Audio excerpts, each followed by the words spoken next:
Hi, I'm Anna Braun, and today I'm going to be talking about my work on surface leveling of rough substrates via epitaxial growth of gallium arsenide by hydride vapor phase epitaxy. To start, I have a schematic of epitaxy at the atomic level for those who are not familiar, and a diagram of one chamber of our hydride vapor phase epitaxy, or HVPE, reactor. In epitaxy, reactant precursor molecules impinge on the substrate surface and react to form an ordered structure based on the template provided by the substrate. Typically use polished, pristine substrates because rough substrates can lead to defect formation during coalescence of nucleation sites during growth, which reduce electrical device performance.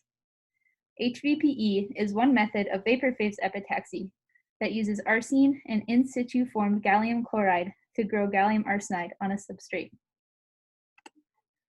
Surface leveling, or planarization, aims to smooth rough substrates by using growth conditions that allow more surface diffusion before reaction and growth. Increased surface diffusion allows the precursors to move around the surface and fill in grooves and imperfections, creating a smoother surface. Planarization of rough substrates ideally results in a surface similar to a polished substrate, allowing higher quality material and subsequent layer growth.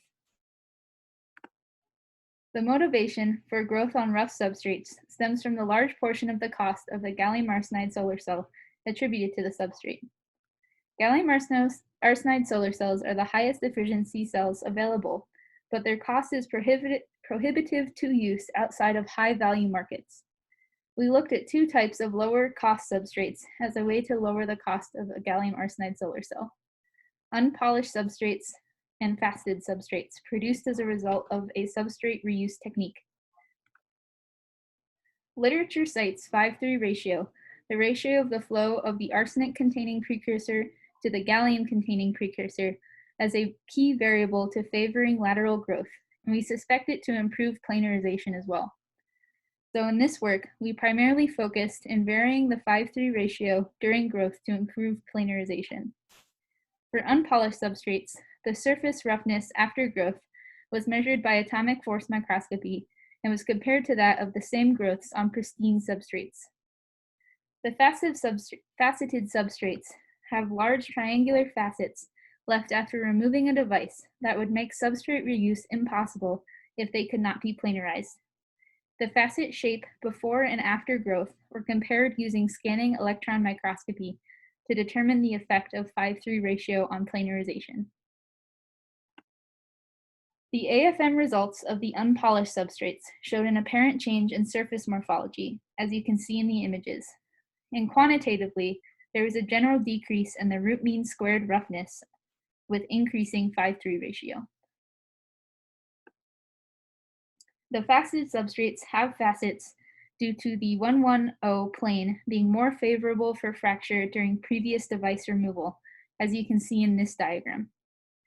And here is an image of the facets before any growth over top of them.